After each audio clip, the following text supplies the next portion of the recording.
when you can accept that there is potential in another way, you simultaneously accept the roles of farmer, seed, and soil. The seed, us, possesses all of the nourishment that it needs to sprout its first 2 leaves and make it to the next growth cycle. It possesses everything it needs inside of itself.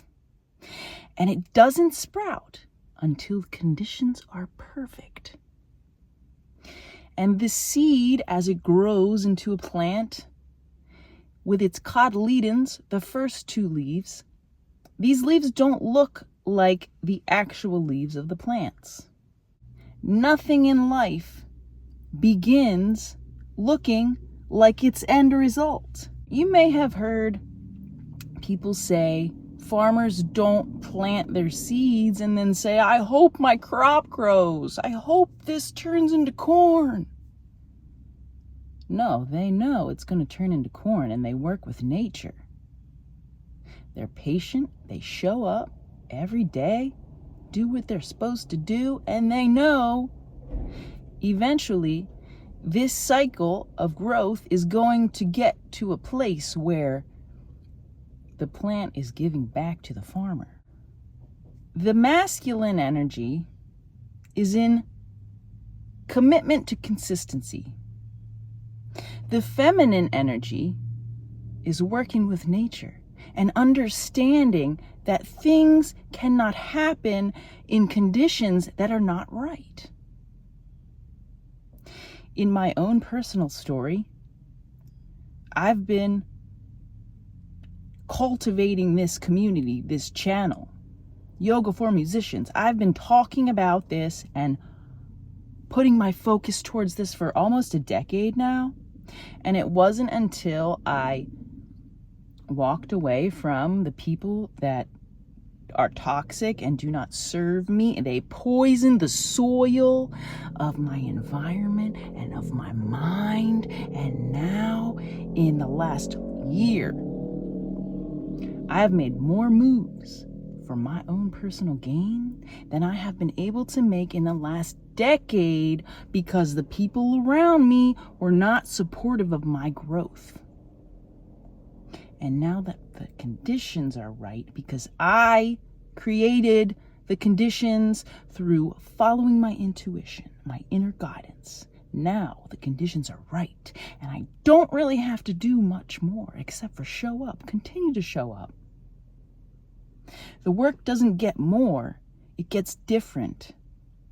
And eventually, this is going to be giving back, like the fruit tree. It starts as a seed, it becomes a big tree, and it can feed a community.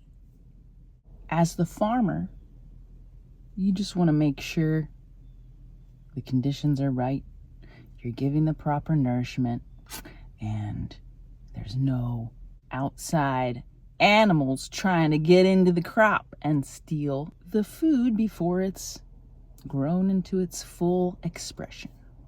As the soil, we let nature take its course. As the farmer and the seed and the soil, you possess everything inside of you needed for growth. From this level to the next level, to the next level, to the next level. It's never ending.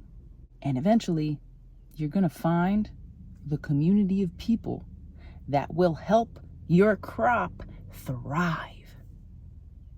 And again, you don't have to try, because they're the right people. They're naturally supportive, naturally diverse. Why would you want to be the same as your neighbor when we have different roles to play? Different strengths to play into. Different passions and skills that make us feel alive, that like maybe your neighbor doesn't like mowing the lawn, but you just love it. You're the best lawnmower, and we need lawnmowers in the neighborhood, man. And your neighbor doesn't like to mow the lawn, so maybe he likes to pick the fruit. And you don't like to pick the fruit. Our preferences make us stronger as a community. Plant your own seeds. They will flourish if you tend to your own crops.